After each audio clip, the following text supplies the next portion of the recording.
Gusto kong manirahan sa lugar na kung saan malayo sa sibilisasyon, malayo sa ingay ng mga nagdadaang mga sasakyan.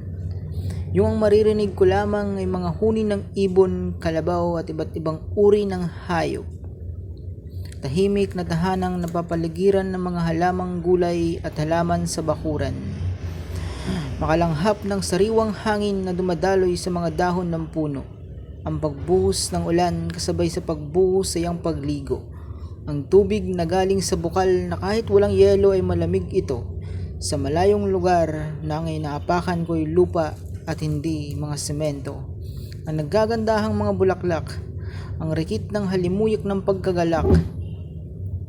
Gusto kong manirahan sa lugar na mas magiging masaya ako. Sa lugar na kinalakihan ko at balang araw makakabalik ako sa aming probinsya.